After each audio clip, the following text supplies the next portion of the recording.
La carta a los Hebreos, capítulo 9. Ese primer pacto entre Dios e Israel incluía ordenanzas para la adoración y un lugar de culto aquí, en la tierra. Ese tabernáculo estaba formado por 2 salas. En la primera sala había un candelabro, una mesa y los panes consagrados sobre ella. Esta sala se llamaba Lugar Santo. Luego había una cortina detrás de la cual se encontraba la segunda sala, llamada Lugar Santísimo.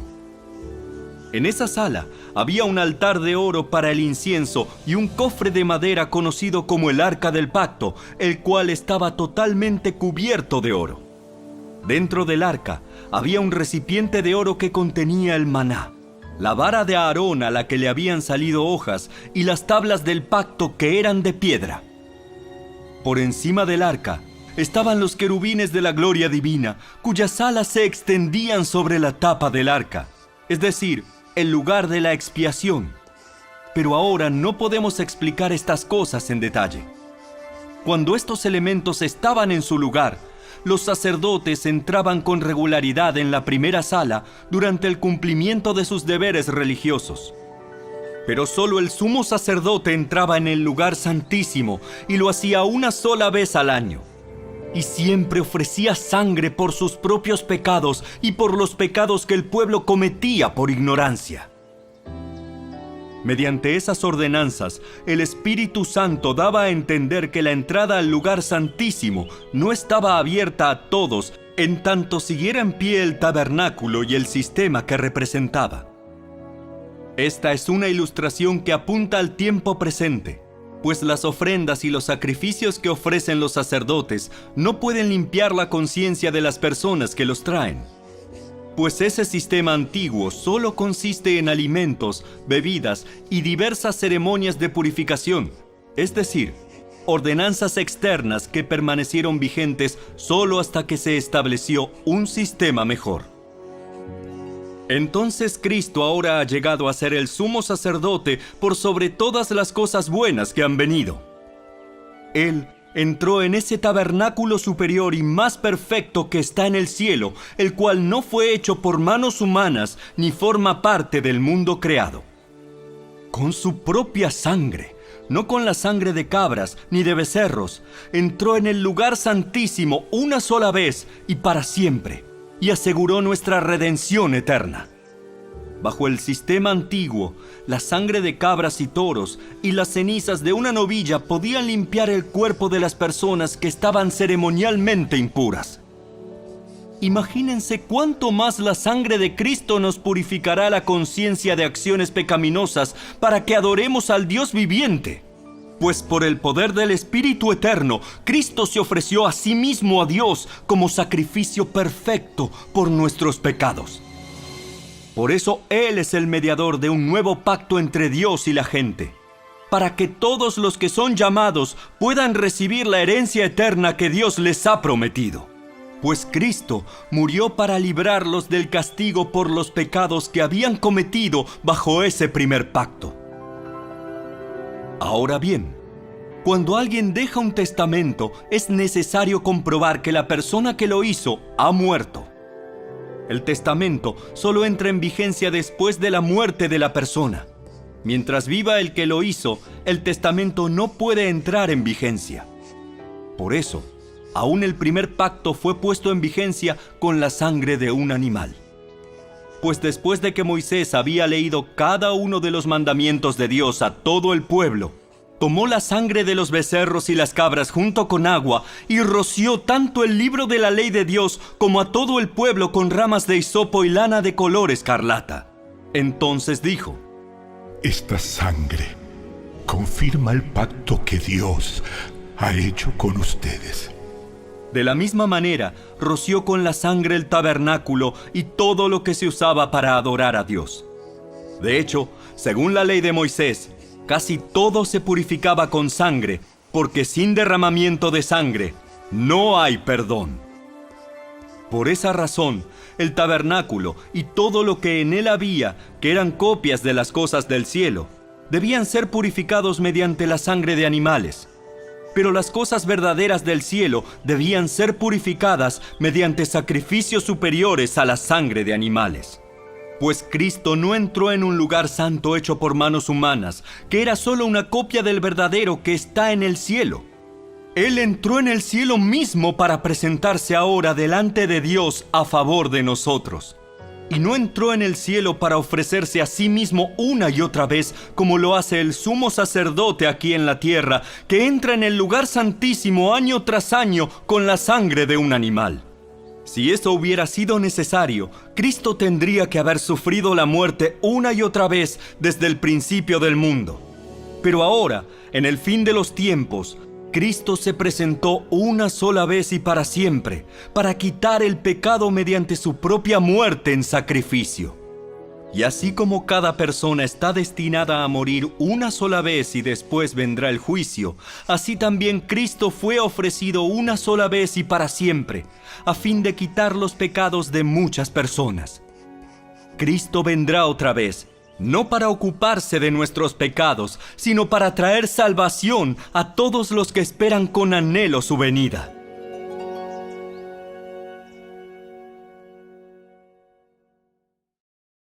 La carta a los Hebreos, capítulo 10. El sistema antiguo bajo la ley de Moisés era solo una sombra, un tenue anticipo de las cosas buenas por venir, no las cosas buenas en sí mismas. Bajo aquel sistema se repetían los sacrificios una y otra vez, año tras año, pero nunca pudieron limpiar por completo a quienes venían a adorar. Si los sacrificios hubieran podido limpiar por completo, entonces habrían dejado de ofrecerlos porque los adoradores se habrían purificado una sola vez y para siempre y habrían desaparecido los sentimientos de culpa. Pero en realidad, esos sacrificios les recordaban sus pecados año tras año, pues no es posible que la sangre de los toros y las cabras quite los pecados. Por eso, cuando Cristo vino al mundo, le dijo a Dios: No quisiste sacrificios de animales ni ofrendas por el pecado, pero me has dado un cuerpo para ofrecer. No te agradaron las ofrendas quemadas ni otras ofrendas por el pecado.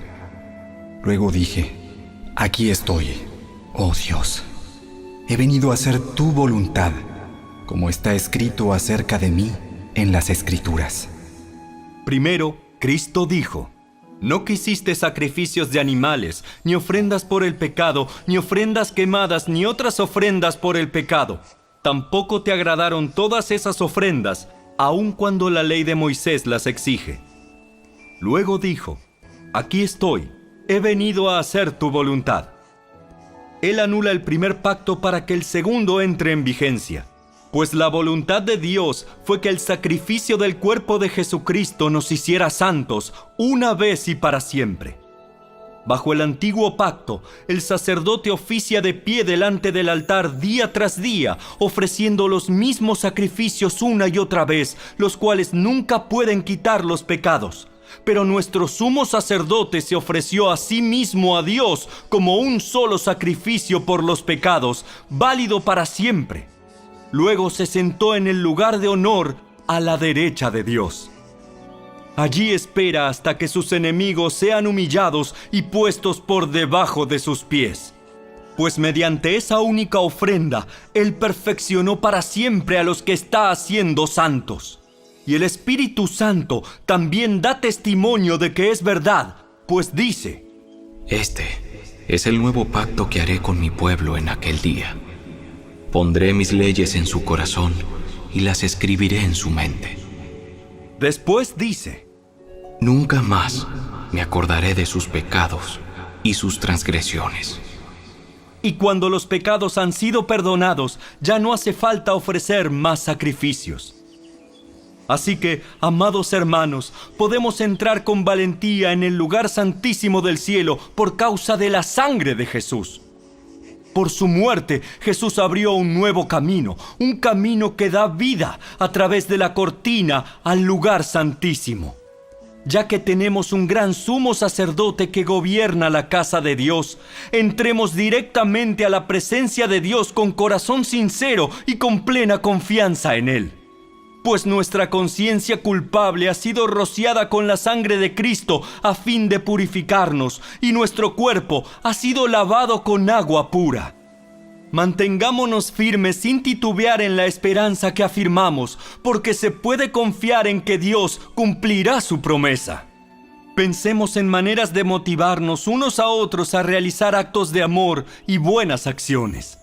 Y no dejemos de congregarnos como lo hacen algunos, sino animémonos unos a otros, sobre todo ahora que el día de su regreso se acerca. Queridos amigos, si seguimos pecando a propósito después de haber recibido el conocimiento de la verdad, ya no queda ningún sacrificio que cubra esos pecados. Solo queda la terrible expectativa del juicio de Dios y el fuego violento que consumirá a sus enemigos. Pues todo el que rehusaba obedecer la ley de Moisés era ejecutado sin compasión por el testimonio de 2 o 3 testigos. Piensen, pues, cuánto mayor será el castigo para quienes han pisoteado al Hijo de Dios y han considerado la sangre del pacto, la cual nos hizo santos, como si fuera algo vulgar e inmundo, y han insultado y despreciado al Espíritu Santo que nos trae la misericordia de Dios. Pues conocemos al que dijo: «Yo tomaré venganza, yo les pagaré lo que se merecen». También dijo: «El Señor juzgará a su propio pueblo». Es algo aterrador caer en manos del Dios vivo. Acuérdense de los primeros tiempos cuando recién aprendían acerca de Cristo. Recuerden cómo permanecieron fieles aunque tuvieron que soportar terrible sufrimiento. Algunas veces los ponían en ridículo públicamente y los golpeaban. Otras veces ustedes ayudaban a los que pasaban por lo mismo. Sufrieron junto con los que fueron metidos en la cárcel, y cuando a ustedes les quitaron todos sus bienes, lo aceptaron con alegría. Sabían que en el futuro les esperaban cosas mejores que durarán para siempre. Por lo tanto, no desechen la firme confianza que tienen en el Señor. Tengan presente la gran recompensa que les traerá. Perseverar con paciencia es lo que necesitan ahora para seguir haciendo la voluntad de Dios. Entonces recibirán todo lo que Él ha prometido. Pues dentro de muy poco tiempo, aquel que viene vendrá sin demorarse. Mis justos vivirán por la fe, pero no me complaceré con nadie que se aleje. Pero nosotros no somos de los que se apartan de Dios hacia su propia destrucción. Somos los fieles, y nuestras almas serán salvas.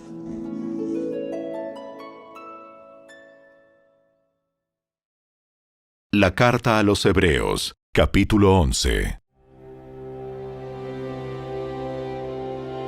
La fe es la confianza de que en verdad sucederá lo que esperamos. Es lo que nos da la certeza de las cosas que no podemos ver. Por su fe, la gente de antaño gozó de una buena reputación. Por la fe entendemos que todo el universo fue formado por orden de Dios, de modo que lo que ahora vemos no vino de cosas visibles. Fue por la fe que Abel presentó a Dios una ofrenda más aceptable que la que presentó Caín. La ofrenda de Abel demostró que era un hombre justo, y Dios aprobó sus ofrendas. Aunque Abel murió hace mucho tiempo, todavía nos habla por su ejemplo de fe. Fue por la fe que Enoc ascendió al cielo sin morir. Desapareció porque Dios se lo llevó. Pues antes de ser llevado, lo conocían como una persona que agradaba a Dios. De hecho, sin fe es imposible agradar a Dios.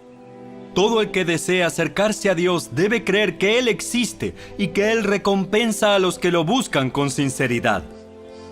Fue por la fe que Noé construyó un barco grande para salvar a su familia del diluvio en obediencia a Dios, quien le advirtió de cosas que nunca antes habían sucedido. Por su fe, Noé condenó al resto del mundo y recibió la justicia que viene por la fe. Fue por la fe que Abraham obedeció cuando Dios lo llamó para que dejara su tierra y fuera a otra que Él le daría por herencia. Se fue sin saber a dónde iba. Incluso cuando llegó a la tierra que Dios le había prometido, vivió allí por fe, pues era como un extranjero que vive en carpas. Lo mismo hicieron Isaac y Jacob, quienes heredaron la misma promesa. Abraham esperaba con confianza una ciudad de cimientos eternos, una ciudad diseñada y construida por Dios. Fue por la fe que hasta Sara pudo tener un hijo, a pesar de ser estéril y demasiado anciana. Ella creyó que Dios cumpliría su promesa. Así que una nación entera provino de este solo hombre, quien estaba casi muerto en cuanto a tener hijos. Una nación con tantos habitantes que, como las estrellas de los cielos y la arena de la orilla del mar, es imposible contar. Todas estas personas murieron aún creyendo lo que Dios les había prometido.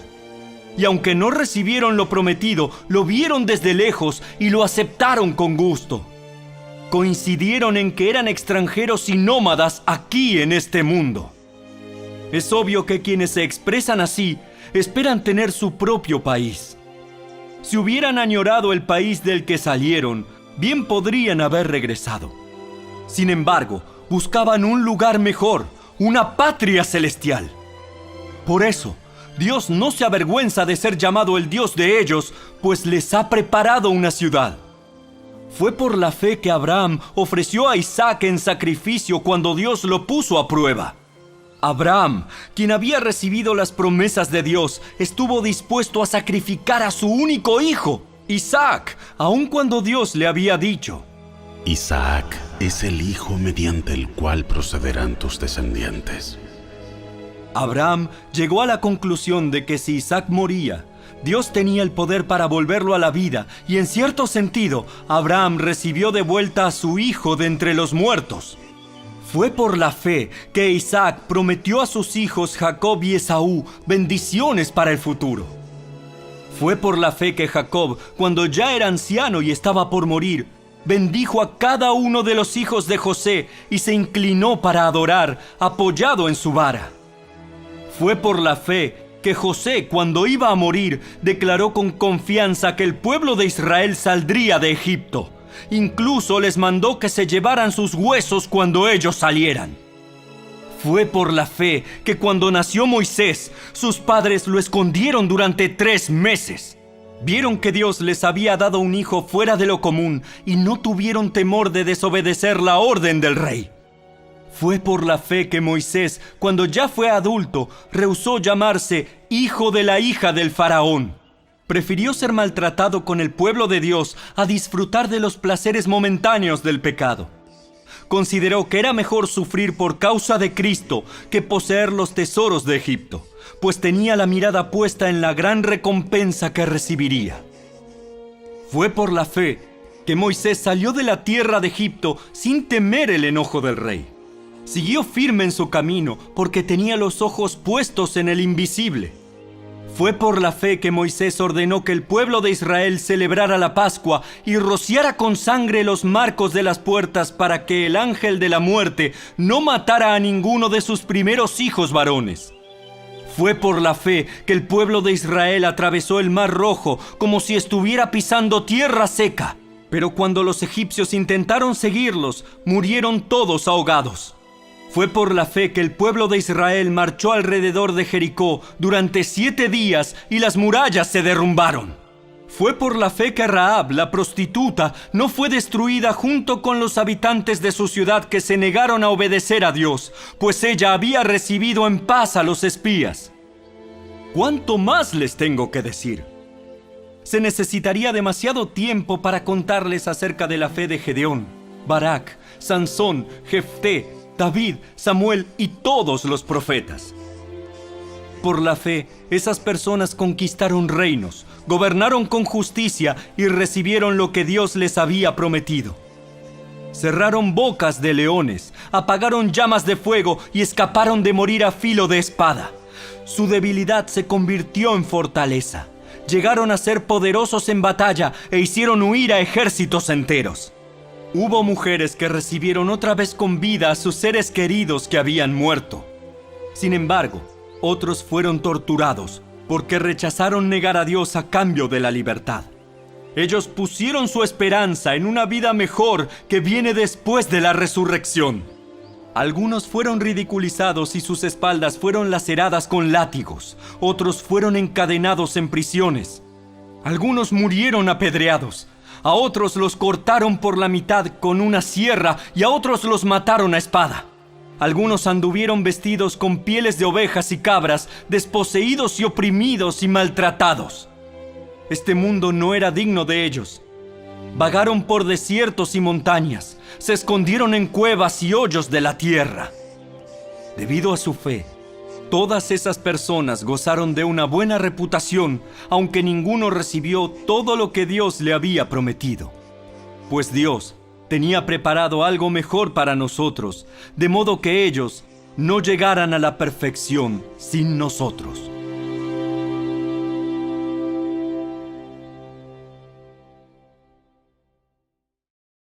La carta a los Hebreos, capítulo 12.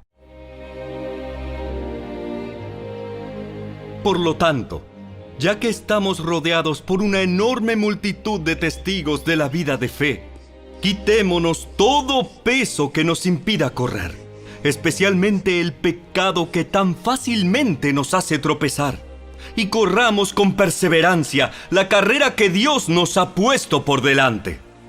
Esto lo hacemos al fijar la mirada en Jesús, el campeón que inicia y perfecciona nuestra fe.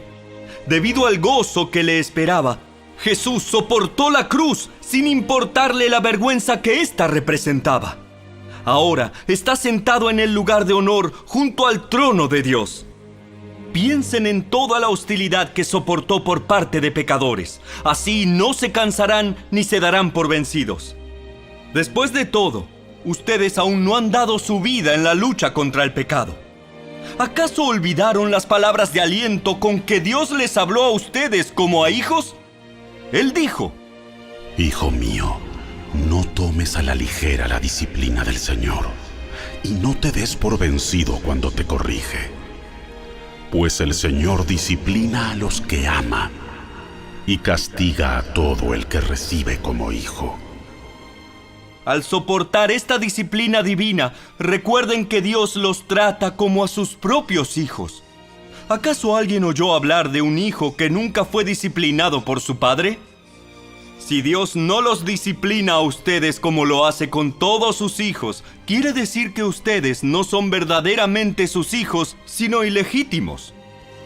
Ya que respetábamos a nuestros padres terrenales que nos disciplinaban, entonces, ¿acaso no deberíamos someternos aún más a la disciplina del Padre de nuestro espíritu y así vivir para siempre? Pues nuestros padres terrenales nos disciplinaron durante algunos años e hicieron lo mejor que pudieron. Pero la disciplina de Dios siempre es buena para nosotros, a fin de que participemos de su santidad. Ninguna disciplina resulta agradable a la hora de recibirla. Al contrario, es dolorosa, pero después produce la apacible cosecha de una vida recta para los que han sido entrenados por ella. Por lo tanto, renueven las fuerzas de sus manos cansadas y fortalezcan sus rodillas debilitadas. Tracen un camino recto para sus pies, a fin de que los débiles y los cojos no caigan, sino que se fortalezcan. Esfuércense por vivir en paz con todos y procuren llevar una vida santa, porque los que no son santos no verán al Señor. Cuídense unos a otros para que ninguno de ustedes deje de recibir la gracia de Dios. Tengan cuidado de que no brote ninguna raíz venenosa de amargura, la cual los trastorne a ustedes y envenene a muchos. Asegúrense de que ninguno sea inmoral ni profano como Esaú, que cambió sus derechos de primer hijo varón por un simple plato de comida. Ustedes saben que después, cuando quiso recibir la bendición de su padre, fue rechazado. Ya era demasiado tarde para arrepentirse, a pesar de que suplicó con lágrimas amargas. Ustedes no se han acercado a una montaña que se pueda tocar, a un lugar que arde en llamas, un lugar de oscuridad y tinieblas, rodeado por un torbellino como les sucedió a los israelitas cuando llegaron al monte Sinaí. Ellos oyeron un imponente toque de trompeta y una voz tan temible que les suplicaron a Dios que dejara de hablar. Retrocedieron tambaleándose bajo el mandato de Dios. Si tan solo un animal toca la montaña, deberá morir apedreado. Incluso Moisés se asustó tanto de lo que vio que dijo: Estoy temblando de miedo. En cambio, ustedes han llegado al monte Sión, a la ciudad del Dios viviente, a la Jerusalén celestial, y a incontables miles de ángeles que se han reunido llenos de gozo.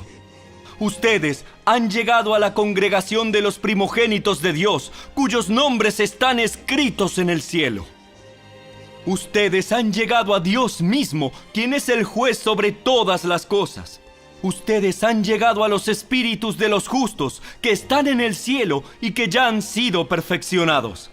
Ustedes han llegado a Jesús, el mediador del nuevo pacto entre Dios y la gente, y también a la sangre rociada, que habla de perdón en lugar de clamar por venganza como la sangre de Abel. Tengan cuidado de no negarse a escuchar a aquel que habla, pues si el pueblo de Israel no escapó cuando se negó a escuchar a Moisés, el mensajero terrenal, ciertamente nosotros tampoco escaparemos si rechazamos a aquel que nos habla desde el cielo. Cuando Dios habló desde el monte Sinaí, su voz hizo temblar la tierra, pero ahora Él hace otra promesa. Una vez más, haré temblar no solo la tierra, sino también los cielos. Eso significa que toda la creación será agitada y removida para que solo permanezcan las cosas inconmovibles.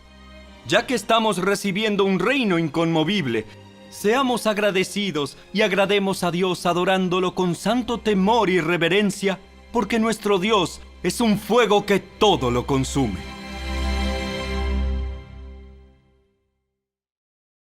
La carta a los Hebreos, capítulo 13. Sigan amándose unos a otros como hermanos.